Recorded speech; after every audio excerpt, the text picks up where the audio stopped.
మనందరం కూడా బాగుండాలని దేవుడు ఈరోజు ప్రత్యేకించి మనతో కొన్ని మాటలు మాట్లాడాలని ఇష్టపడుతూ ఉన్నాడు. అది ఏంటి అనంటే, మన జీవితాల్లో సమాధానం, రెండవది ఐక్యత. కుటుంబంలో సమాధానం అవసరం, సంఘంలో సమాధానం అవసరం, కుటుంబంలో ఐక్యత అవసరం, సంఘంలో ఐక్యత అవసరం, ఆఫీస్లో ఐక్యత అవసరం, ఆఫీస్లో సమాధానం అవసరం, ఫ్రెండ్స్ మధ్య సమాధానం అవసరం, ఐక్యత అవసరం. ఈ విషయాలు దేవుడు ఈరోజు మనతో మాట్లాడాలని ఆశపడుతున్నాడు. ప్రియ దేవుని బిడ్డలారా, గమనించండి. ఈ సమాధానం అనే పదం చాలా అద్భుతమైంది. చాలా కుటుంబాలు భార్యాభర్తల మధ్యలో గొడవలై విడాకులు తీసుకొని కోర్టులకు వెళ్ళి పోలీస్ స్టేషన్లకు వెళ్ళిపోయి రకరకాల పరిస్థితుల్లో పిల్లలు పెరిగి పెద్దోళ్ళైనా కూడా 22 సంవత్సరాలు 23 సంవత్సరాలు వచ్చిన ఆడపిల్లలు మగపిల్లలు ఉన్నటువంటి తల్లిదండ్రులు సమాధానం లేక కుటుంబంలో విడిపోతున్నటువంటి దినాలు, కోర్టులకు ఎక్కి విడాకులు తెచ్చుకునేటువంటి పరిస్థితి ఉంది ఇప్పుడు. ఇటువంటి పరిస్థితుల్లో దేవుడు సమాధానాన్ని గురించి మాట్లాడుతున్నాడు. కుటుంబాల్లో సమాధానం లేదు, మరి సంఘాల్లో సమాధానం లేదు, ఫ్రెండ్స్ మధ్య సమాధానం లేదు, బంధువుల మధ్యలో సమాధానం లేదు.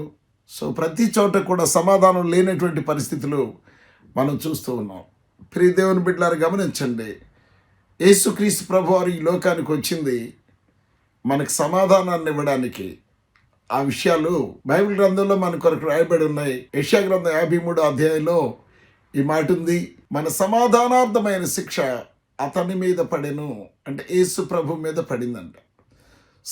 సమాధానం లేనటువంటి దానికి ఒక శిక్ష ఉందంట. There is a punishment. సమాధానం ఉంటే ఏ శిక్ష విధి లేదు, సమాధానం లేకపోతే అది ఒక శిక్ష కిందకి కన్సిడర్ చేస్తుంది బైబిల్. ఇది ముఖ్యంగా దేని గురించి చెప్తుందంటే, తండ్రి అయిన దేవుడు తన చేత్తో నరుని సృజించి, మానవుని సృజించి భూమి మీదకి తీసుకొచ్చి, భూమి మీద తనకు కావాల్సిన ఫెసిలిటీస్ ఇచ్చి, తనకు కావాల్సిన ఉద్యోగం ఇచ్చి, తనకు కావాల్సిన పిల్లల్ని ఇచ్చి, తనకు కావాల్సిన ఇళ్ళు వాకిళ్ళు ఇచ్చి, తనకు కావాల్సిన ఆరోగ్యాన్ని ఇచ్చి, ఆయన సమాధానంతో ఉండండి అని అన్నాడు. ఎవరితో సమాధానంలో ఉండాలంట? ఏ దేవుడైతే మనల్ని సృజించాడో ఆ దేవునితో మనం తండ్రి కుమారుల సమాధానం కలిగి ఉండాలంట. తండ్రి కుమార్తెల స్థితిని మనం కలిగి ఉండాలంట. ఆయనకి మనకు మధ్యలో ఎటువంటి గ్యాప్స్ లేకుండా, ఎటువంటి ఇబ్బందులు లేకుండా, తండ్రి మనల్ని ప్రేమించే విధంగా, మనం ఆయనకి మన అవసరాలు చెప్పుకునే విధంగా తండ్రితో మన సమాధానం ఉండాలి, సంబంధం ఉండాలి అని అంటాడు. There must be a good relationship with the father. మనం తండ్రితో మంచి సంబంధాన్ని కలిగి ఉండాలి. కానీ ఏం జరిగింది అని అంటే, మంచి సంబంధాలు లేవు తండ్రితో. సృష్టించినటువంటి దేవాతి దేవుడైన యెహోవాతో మనకు మంచి సంబంధాలు లేవు. We lose the good relationship with God. ఎందుకు లేవు అని అంటే, ఆయన మనం మంచిగా జీవించడానికి, జీవితాన్ని అద్భుతంగా అనుభవించడానికి ఏదైనా తోటలో ఆదామవ్వలను సృజించి వారికి కావాల్సిన ఫుడ్ అంతా అరేంజ్ చేశాడు. కొన్ని వేల వృక్ష ఫలాలు వాళ్ళు తినడానికి ఇచ్చాడు, త్రాగడానికి నదులు ఇచ్చాడు, నీళ్ళు ఇచ్చాడు, నివసించడానికి ఒక అందమైన ఏదైనా వనాన్ని ఇచ్చాడు, వాళ్ళతో సహచరులుగా జీవించడానికి ప్రతి యానిమల్ని ఇచ్చాడు. ఆదాము అవ్వ అద్భుతంగా జీవిస్తూ ఉన్నారు. మరి వాళ్ళు దేవుని మహిమలో, దేవుని పోలికలో ఎలా ఉన్నారంట? They were in the likeliness of God. దేవుని పోలికలో ఉన్నారంటాడు. అవునా? ఆ పోలికలో దేవుని మహిమలో వాళ్ళు ఉన్నారు. వాళ్ళు అదే స్థితిలో మరి ఉండి ఉంటే అద్భుతమైన జీవితం. ఏదేనా అనేది ఒక అద్భుతం. అది సమృద్ధి. అది పాలు తేనెలు ప్రవహించే దేశం కంటే చాలా గొప్పది. ఏదేన్లో మానవుని కొరకు ఏవేవి కావాలో అవన్నీ కూడా దేవుడు సిద్ధపరిచాడు. అటువంటి ఏదేను జీవితాన్ని మనం కోల్పోయాం. ఎందుకనంటే, తండ్రి అక్కడికి వచ్చి మరి స్నేహితులతో మాట్లాడినట్టు తన సృష్టి అయినటువంటి ఆదాము అవ్వలతో ఆయన మాట్లాడేవాడు. ఒక ఫైన్ డే ఏం జరిగిందంటే, దేవుని ముఖం వాళ్ళు చూడలేని పరిస్థితి వాళ్ళకి ఎదురైంది. అదేంటి అని అంటే, వాళ్ళు క్షేమంగా ఉండాలని దేవుడు చేసినటువంటి సమస్తాన్ని వాళ్ళు చేస్తూ క్షేమం కానటువంటి దేవుడు చెప్పిన ఒక మాటని నిర్లక్ష్యం చేసి, ఆ మాటని మీరారు. ఆజ్ఞని మీరి వాళ్ళు చేయకూడనటువంటి పని చేసి పాపులైపోయారు, దేవునికి వ్యతిరేకులైపోయారు. ఆయన పరిశుద్ధుడు. ఆ పరిశుద్ధుడైన దేవుని ముఖాన్ని వాళ్ళు మరి చూపలేకపోయారు దేవునికి. ఆయన నీతిమంతుడు, పరిశుద్ధుడైన దేవుడు. ఆయనకున్నటువంటి నీతిలో, పరిశుద్ధతలో వాళ్ళు సృజించాడు. వాళ్ళకి కావాల్సినవన్నీ కూడా సిద్ధపరిచాడు. కానీ జరిగినటువంటి ఆ ప్రమాదం ఏంటి అని అంటే, దేవుని మాట వాళ్ళు విననందున దేవుని మాటకు వాళ్ళు లోబడినందున వాళ్ళు పాపులుగా పరిగణించబడ్డారు. పరిగణించబడిన తర్వాత జరిగింది ఏంటంటే, ఆదాము అవ్వలు దేవుని ముఖం చూడలేక తప్పు చేసిన వాళ్ళు చెట్టు చాటును దాక్కున్నారు. ఏం చేశారు అంటే, పాపం చేసినప్పుడు తండ్రి అయిన దేవునికి వ్యతిరేకంగా ఆయన చెప్పిన మాట వినకుండా మనం పాపం చేయడం వలన దేవుడు ఇలా జీవిస్తే మీరు అద్భుతంగా ఉంటారు, భూమి యొక్క మంచి ఫలాలను అనుభవిస్తారు, ఇలా జీవిస్తే మిమ్మల్ని దేశంలో ఉన్న ఎలాంటి వాళ్ళకంటే కూడా గొప్పవాళ్ళని చేస్తాను, ఇలా జీవిస్తే మిమ్మల్ని అప్పు ఇచ్చేవాళ్ళుగా చేస్తాను కానీ అప్పు చేసేవాళ్ళుగా చేయనని ఆయన ఇలా జీవించాలి, ఇలా జీవించాలి, ఇదిగో ఈ నా మాటలు ఏంది మీరు లక్ష్యం ఉంచాలి, నేను చెప్పే మాటలు వింటే అవి మీకు జీవాన్ని ఇస్తాయని చెప్పి ఎంతో చెప్తూ చెప్తూ చెప్తూ వస్తూ ఉన్నాడు. కానీ ప్రియ దేవుని బిడ్డలారా, అయితే వాళ్ళు దేవునికి వ్యతిరేకంగా పాపం చేసినందువల్ల దేవుని పోలికను కోల్పోయారు. వాళ్ళు దేవుని మహిమను కోల్పోయారు. కాబట్టి బైబిల్ చెప్తుంది, అందరూ పాపం చేసి భూమి మీద ఉన్న మనుషులు దేవుని మహిమను పొందలేకపోతూ ఉన్నారు. పాపం ఎప్పుడైతే మానవ జీవితంలో ప్రవేశించిందో దేవుని మహిమ వాళ్ళు కోల్పోయారు. పాపం చేయనంతసేపు, పాపం చేయనంత కాలం దేవుని మహిమలో వాళ్ళు జీవించారు. దేవునితో సంతోషంగా గడిపారు. దేవునితో ప్రతిరోజు తిరుగుతూ ఉన్నారు, ఆయనతో మాట్లాడుతూ ఉన్నారు. ఆ సంతోషం అద్భుతమైంది, అనిర్వచనీయమైంది. ఆ సంతోషాన్ని వన్ ఫైన్ డే దేవుని మాటలకు లోబడకుండా అవిధేయులై దాన్ని కోల్పోయారు. కోల్పోయి భయంతో చెట్టు చాటున దాక్కున్నారు. ఓ, ఏమైంది? The last the friendship. దేవునితో జీవించే సహవాసాన్ని, ఆ రిలేషన్ వాళ్ళు కోల్పోయారు. భయపడుతూ ఎందుకు కోల్పోయారు? పాపం చేసి వాళ్ళు మహిమను కోల్పోయారు. మహిమతో ఉన్నంత కాలం దేవుడు తన మహిమలో వాళ్ళ ప్రతి అవసరాన్ని తీరుస్తూ వాళ్ళతో ఒక స్నేహితుడిగా, ఒక తండ్రిగా ఉంటూ ఉన్నాడు. అయితే ఎప్పుడైతే వాళ్ళు పాపం చేశారో వెంటనే ఇక వాళ్ళ మధ్య సమాధానం లేదు. సమాధానం లేదు అని అంటే దెర్ ఈస్ నో పీస్. వాళ్ళు దేవుని ముఖం చూడలేకపోతున్నారు, దేవుణ్ణి అడగలేకపోతున్నారు. దైవ స్వభావంలో నుంచి వాళ్ళు పక్కకి వెళ్ళిపోయారు. అయితే దేవుడు ఆ పరిస్థితుల నుంచి బయటికి తీసుకురావడానికి, తిరిగి దేవ స్వభావం వారిలో రావడానికి తన కుమారుడైన యేసుక్రీస్తు ప్రభువాన్ని ఈ లోకానికి పంపించాడు. పరిశుద్ధుడైన దేవుని ముఖం పాపులైన మనుషులు దగ్గరికి వెళ్ళి చూడలేకపోతున్నారు. ఆయన దగ్గరికి వెళ్ళాలంటే సిగ్గేస్తుంది, ఆయన దగ్గరికి వెళ్ళాలంటే భయం వేస్తుంది. ఎందుకంటే ఆయన పరిశుద్ధుడు, ఆయన అగ్ని లాంటి దేవుడు, ఆయన మాటలు అగ్ని వంటివి. ఆయన పరిశుద్ధుడైన దేవుడు, ఆయన నీతిమంతుడు, ఆయన నిర్దోషి కదా. అటువంటి జీవితాన్ని కోల్పోయి పాపులుగా మారిపోయి ఆయనకు వ్యతిరేకంగా పాపంలో జీవిస్తూ ఇంకా ఇంకా ఆయనకు దూరం అయిపోయి ఇలా అయిపోతూ ఉన్నారు. అందుకే మనుషులు తమ క్రియలు చెడ్డవైనందున ఆ దేవాతి దేవుడైనటువంటి తండ్రి దగ్గరికి ఎవరు కూడా రాలేకపోతున్నారు. అయితే ఈ అడ్డుగా ఉన్న పాపాన్ని తీసివేయడానికి, తండ్రి అయిన దేవునితో ప్రతి ఒక్కరూ తిరిగి నానా అని మాట్లాడడానికి, తండ్రి అని మాట్లాడడానికి, డాడీ అని మాట్లాడడానికి యేసుక్రీస్తు ప్రభువారి లోకానికి వచ్చి ఈ మనుషులు చేసినటువంటి ప్రతి పాపాన్ని ఆయన పైన వేసుకున్నాడు. ఆ పాపానికి శిక్ష యేసు ప్రభువారు అనుభవించారు. ఆయన ఒంటి మీద దగ్గర దగ్గరగా 4,000 గాయాలు ఉన్నాయని ఆ సైంటిస్టులు చెప్తూ ఉన్నారు. అన్ని వేల గాయాలు ఎలా పడ్డాయి, ఎలా వాటిని ఓర్చుకున్నాడు యేసు ప్రభువారు. నీ నిమిత్తమై నీ పాప శిక్షను ఆయన భరించాడు.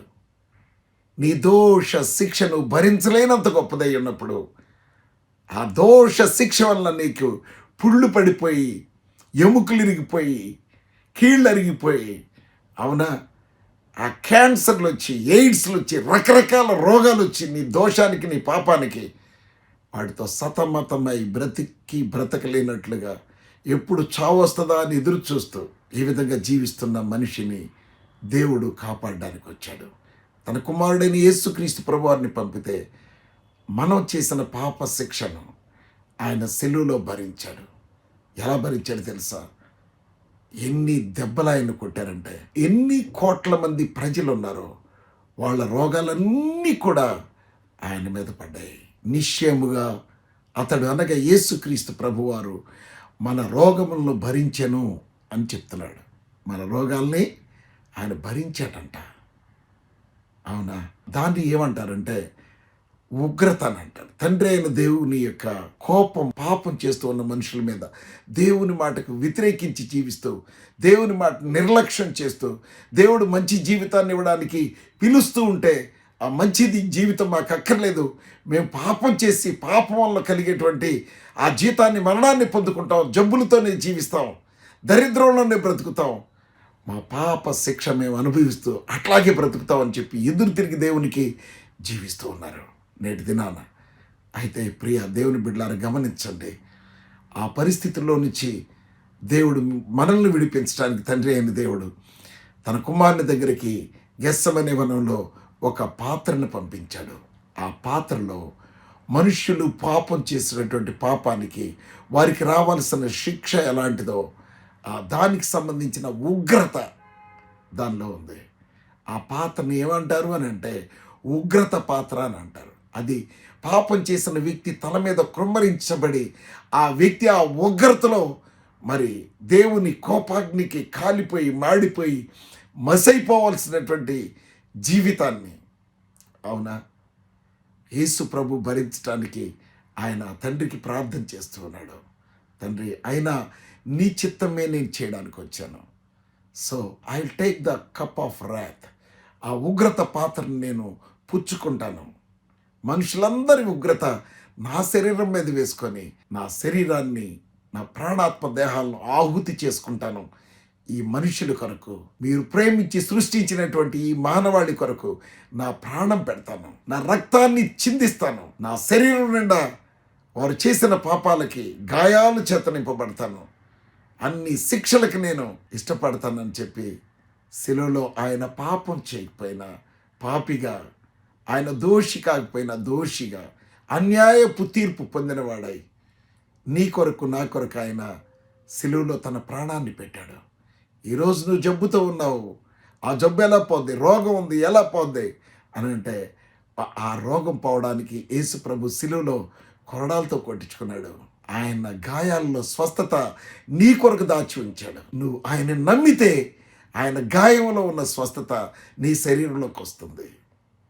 అవునా, నిశ్చయంగా ఆయన శాపగ్రాహి అయి నీ శాపాన్ని ఆయన మోసుకొని శిలువలో నిన్ను శాపం నుంచి విడిపించడానికి ఆ శాపపు మ్రానుని తన భుజం మీద మోసుకుంటూ ఆ శాపానికి తన రక్తాన్ని క్రైదనంగా చెల్లించాడు, వెల చెల్లించాడు. ఆయన్ని నమ్మితే నువ్వు ఈ రోజున ప్రభా నేను పాపిని అని అంటే ఆయన తిరిగి తన మహిమను నీకు ఇస్తాడు.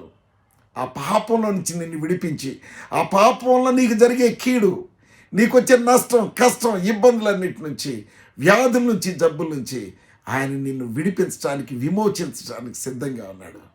యేసు ప్రభువారు నీ కొరకు, నా కొరకు కలువరి శిలువలో తన ప్రాణాన్ని బలిగా అర్పించాడు. తన రక్తాన్నంతా తన కొరకు ఒక్క బొట్టు ఉంచుకోకుండా చివరి బొట్టు వరకు నీరు, రక్తం నీ కొరకు నా కొరకు స్రవించబడింది ఆయన శిలువలో. ఆయన నిశ్చయముగా మన రోగాలన్నీ భరించాడు. మన వ్యసనాలు ఉన్నాయే, త్రాగుడు, తిరుగుడు, వ్యభిచారం, దొంగతనం, జూదం, రకరకాలవన్నీ కూడా వాటిని ఆయన వహించుకున్నాడు. ఆ బాధను ఆయన అనుభవించాడు. ఇంట్లో ఆ వ్యసనాల వల్ల ఎంత నష్టం జరుగుతుందో మీ భార్యలు బాధపడుతున్నారే, కుటుంబం నాశనం అయిపోతూ ఉంటే త్రాగి తందనాలాడి వేశ్యల దగ్గరికి వెళ్ళి ఎవరినో ఉంచుకొని జీవిస్తూ కుటుంబాన్ని రోడ్ల పాలు చేసేసి అన్యాయం చేస్తున్నారే భార్యలకి, బిడ్డలకి. ఆ పరిస్థితిలో నుంచి మిమ్మల్ని విడిపించడానికి యేసు ప్రభు శిలువలో గాయపరచబడ్డాడు. ఆయన నువ్వు పాపిగా జీవిస్తూ, అవమానకరమైన జీవితం జీవిస్తూ, పిల్లల్ని పట్టించుకోకుండా, భార్యను పట్టించుకోకుండా, కుటుంబాన్ని పట్టించుకోకుండా, నీకు వచ్చేటువంటి జీతాన్ని త్రాగుడికి, వేసిన ఖర్చు పెడతా ఉన్నవే, దానికి పెనాలిటీ నువ్వు భరించాలి. కానీ యేసు ప్రభు నీ కుటుంబాన్ని, నీ జీవితాన్ని బాగు చేయడానికి దాన్ని ఆయన వహించుకున్నాడు. నిశ్చయముగా అతడు మన వ్యసనములో వహించాను అని చెప్పబడుతూ ఉంది. ఆయన ఇంకా ఏం చేశాడంటే శిలువలో మన స్వస్థత కొరకు ఆయన దెబ్బలు కొట్టించుకున్నాడంట. మనం అస్వస్థతతో, వ్యాధితో, రోగంతో ఎంత బాధపడి విలవిల్లాడుతూ ఉన్నామో, క్యాన్సర్తో, ఎయిడ్స్తో, రకరకాల పుండ్లతో, పిస్టులాలతో, గుండె జబ్బులతో, లివర్ జబ్బులతో, కిడ్నీల జబ్బులతో, ఎన్ని జబ్బులతో మనం సతమతమై బాధపడుతున్నామో అన్ని జబ్బులు తీసివేయడానికి ఆయన నీ కొరకు గాయపరచబడ్డాడు. నువ్వు చేసిన పాపానికి వచ్చే ప్రతి శిక్షను, వ్యాధిని ఆయన అనుభవించాడు. నిశ్చయముగా అతడు మన రోగములను భరించెను అని చెప్తున్నాడు యెషయా గ్రంథం 53వ అధ్యాయంలో. మన వ్యసనములు వహించెను, మనమందరం గొర్రెల వలె త్రోవ తప్పిపోతుంది. మనలో ప్రతివాడు దేవుని దృష్టి నుంచి తొలగిపోయాడు, దేవుని సహవాసం నుంచి తొలగిపోయి పాపం చేస్తూ, సాతాను సహవాసం చేస్తూ, సాతాను మనుషులతో, త్రాగుబోతులతో, తిరిగిబోతులతో, దుర్మార్గులతో సహవాసం చేస్తూ, దేవునికి వ్యతిరేకంగా జీవిస్తూ, తిరిగి తాను పాపానికి వచ్చే శిక్ష అయినటువంటి మరణాన్ని, వ్యాధిని, రోగాన్ని, దరిద్రాన్ని అనుభవిస్తూ ఉన్నాడు. ఇటువంటి జీవితంలో నుంచి నిన్ను విడిపించడానికి యేసు ప్రభు వచ్చాడు. ఆయన వచ్చి ఏం చేశాడు తెలుసా? తండ్రితో మనం తండ్రి అని పిలవలేనంత పాపం చేశాం గనుక ఆ పాపాన్ని యేసుక్రీస్తు ప్రభువారు నీ పాపాన్ని, నా పాపాన్ని సిలువలో భరించి మనమందరం కూడా తండ్రి దగ్గరికి వెళ్ళి మనల్ని సృజించిన సృష్టికర్త అయినటువంటి ఆ యెహోవా దేవుణ్ణి, తండ్రిని, తండ్రి నేను ఈ పరిస్థితుల్లో ఉన్నాను, నన్ను కనికరించు. పరిసయ్యుడు ఆ సుంకరి ప్రార్థనలో, వాడు చేస్తూ ఉన్న ప్రార్థనలో సుంకరి అంటాడు, ఆకాశం వైపు కళ్ళు ఎత్తి చూడడానికి కూడా ధైర్యం చాలలేదట. ఎందుకని?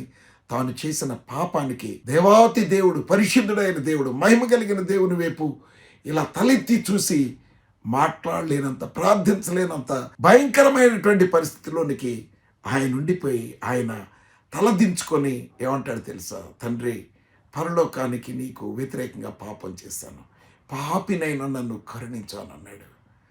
ఈరోజు నువ్వు పరలోకానికి వ్యతిరేకంగా, నిన్ను సృష్టించిన సృష్టికర్త అయిన దేవునికి వ్యతిరేకంగా నువ్వు పాపం చేస్తూ పాపాన్ని ఎంజాయ్ చేస్తున్నావు అని అనుకుంటున్నావు. కానీ ఒకరోజు నువ్వు చేసిన పాపానికి శిక్ష ఉంది.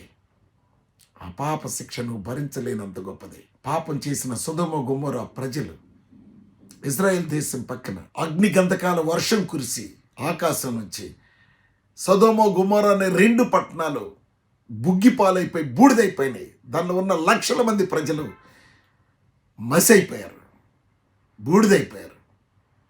దేవుని ఉగ్రత, దేవుని కోపం అంత ప్రచండంగా ఉంటుంది. పాపం చేసిన మనుషులు దేవుని సన్నిధి నుంచి వెళ్ళిపోయి కేవలం వారి హృదయాలోచనలో చెడిపోయిన వారై, ఎప్పుడు చెడ్డ ఆలోచనలతో నింపబడి దేవునికి ఇష్టం లేనటువంటి జీవితం జీవిస్తూ, అపవిత్రమైనటువంటి చేయకూడని పాపాలు చేస్తూ వాళ్ళ జీవితాన్ని సాతాను చేతులకు అప్పచెప్పి సాతాను అంధకారంలోకి వెళ్ళిపోయి ఆ చీకటి బ్రతుకుతూ దేవుని సన్నిధికి రాలేకపోతూ ఉన్నారు. ఆ బ్రతుకు నుంచి విడిపించి నీకు దేవునితో సమాధానం, తిరిగి సంబంధం కలపడానికి యేసు ప్రభు వచ్చి నీ శిక్షను, నా శిక్షను ఆయన శిలువలో అనుభవించాడు. ఆయన ఈరోజు ఎవరైతే ప్రభు నేను పాపినయ్యా, నా పాపాలు క్షమించు, నీ మహిమను తిరిగి నాకు ఇవ్వు. ఎందుకు మనకు మహిమ కావాలి అని అంటే, దేవునికి మహిమ ఉంది.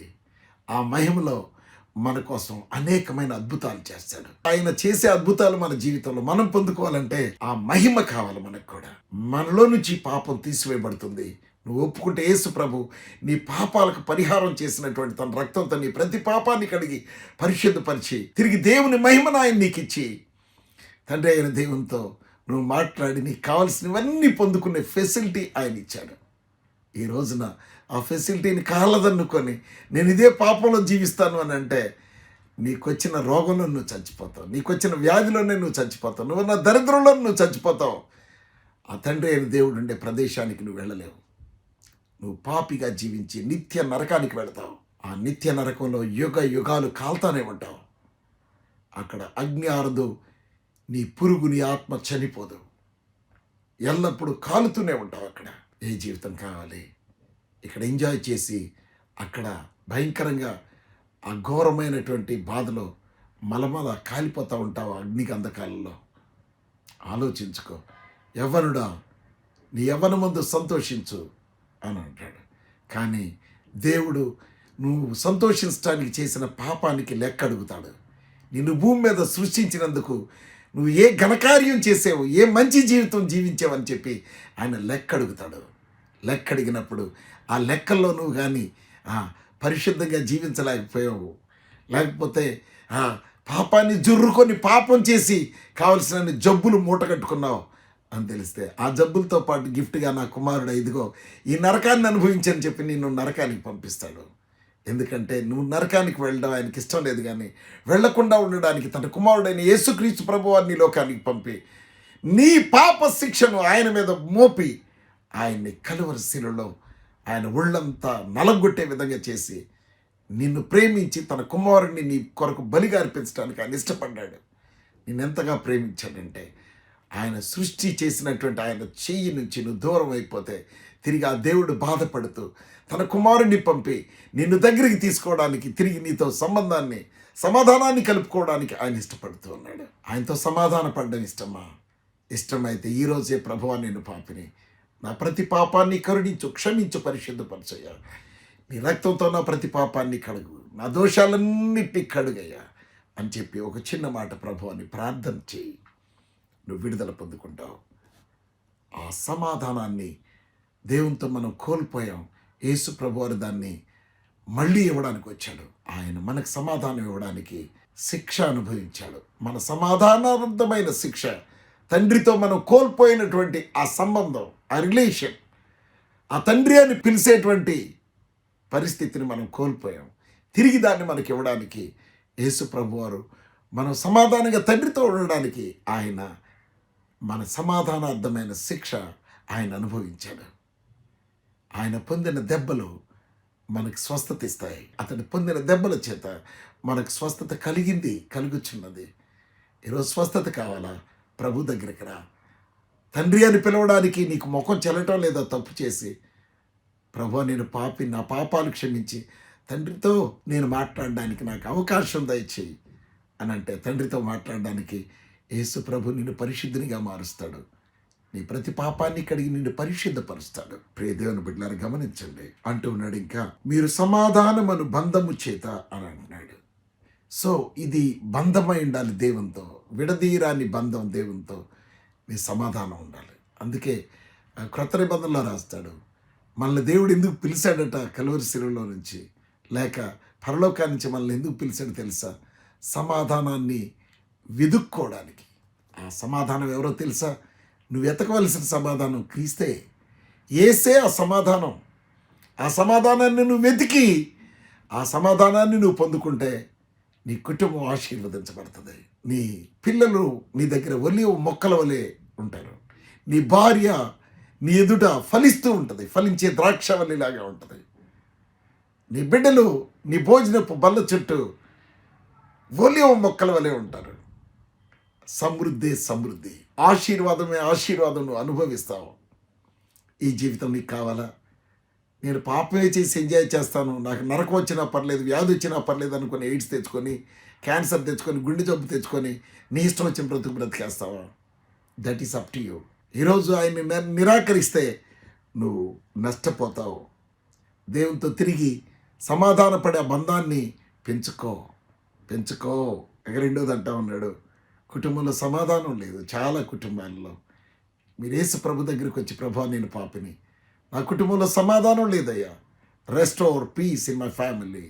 నా భార్యకి నాకు మధ్య సమాధానం లేదు, నా బిడ్డలకి నాకు సమాధానం లేదు, నా ఆఫీస్లో ఆఫీసర్స్ మధ్య నాకు సమాధానం లేదు, నా ఫ్రెండ్స్కి నా మధ్య సమాధానం లేదు. And you have a wonderful option.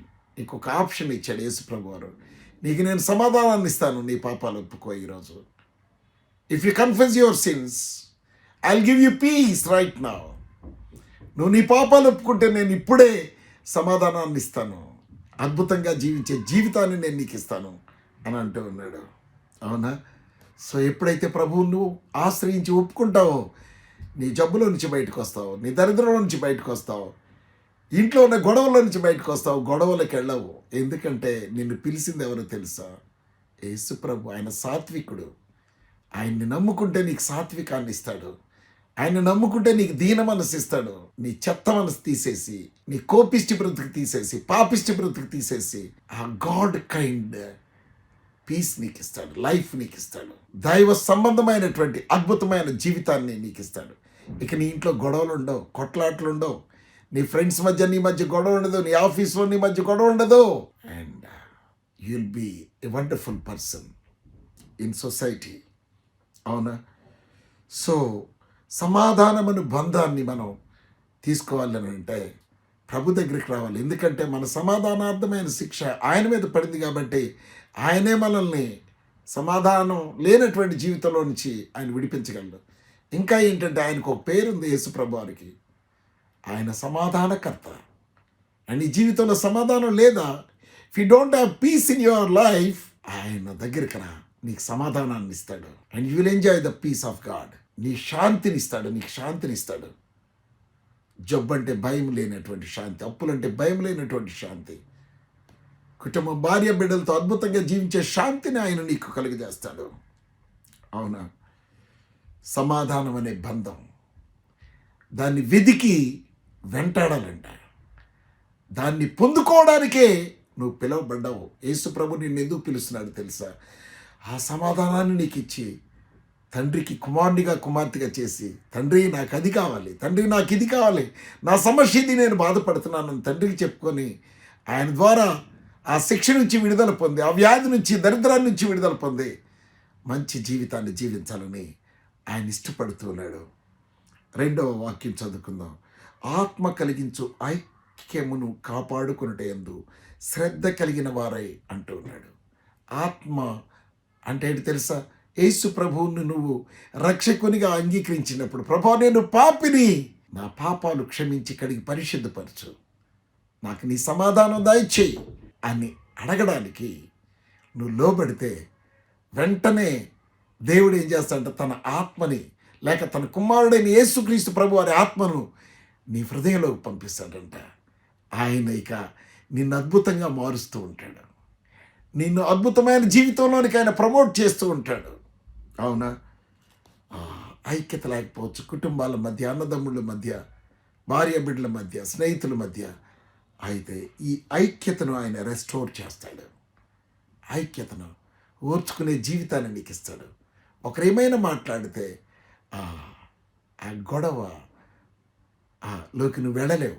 ఎందుకంటే ఒకవేళ నువ్వు గొడవలోకి వెళ్ళిపోతే జీవితకాలం నువ్వు ఆ వ్యక్తులతో మాట్లాడలేవు, ఆ వ్యక్తులను కోల్పోతావు. అవునా?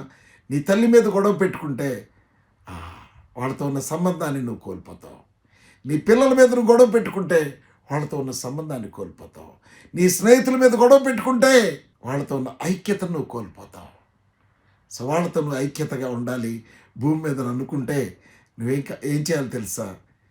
దేవుని ఆత్మ ద్వారా, లేక పరిశుద్ధాత్ముడా, ఇదిగో నా కుటుంబంలో ఐక్యత లేదు, ఎవరి జీవితం వాళ్ళదే, ఎవరు తిరుగుళ్ళు వాళ్ళే, భార్య ఎవరితోనూ తిరుగుతుంటే భర్త ఎవరితోనూ తిరుగుతూ ఉంటాడు, పిల్లలు ఎవరితోనూ తిరుగుతూ ఉంటారు, కుటుంబం అంతా చికాకు చింపివేసిన ఇస్తర్లాగా అయిపోయిందన్నమాట కుటుంబం. అటు జీవితంలో నుంచి, భయభక్తులు లేని జీవితంలో నుంచి, అపవిత్రమైనటువంటి జీవితంలో నుంచి, గాఢాంధకారమైన జీవితంలో నుంచి నువ్వు బయటికి రావడానికి దేవుడు నీకు అవకాశాన్ని ఇస్తున్నాడు. ఇప్పుడు నీ కుటుంబాన్ని తిరిగి కట్టడానికి, నువ్వు చేసే పాపంలో నుంచి, నీ భార్య చేసే పాపంలో నుంచి, నీ పిల్లలు చేసేటువంటి తప్పుల్లో నుంచి నేను విడిపించి, ఎవరు కూడా తప్పులు చేయకుండా నమ్మకంగా కుటుంబంలో బిడ్డల్లాగా, భార్యలాగా, భర్తలాగా ఉండడానికి దేవుడు అవకాశాన్ని కల్పిస్తున్నాడు. నువ్వు భయపెట్టి నీ భార్య చేసే పాపాన్ని మాన్పలేవు, నువ్వు భయపెట్టి నీ భర్త చేసే పాపాలు మాన్పలేవు, నువ్వు భయపెట్టి కొట్టి తిట్టి నీ పిల్లలు చేసే పాపాన్ని మాన్పలేవు. కానీ దేవునికి నువ్వు అప్పచెప్పుకుంటే దేవుడే వాటన్నిటి నుంచి విడిపిస్తాడు. ప్రభువా నేను పాపిని, నన్ను కరుణించు అని అంటే ఆయన కరుణించి నీ కుటుంబానికి ఐక్యతనిస్తాడు, నీకు సమాధానాన్ని ఇస్తాడు.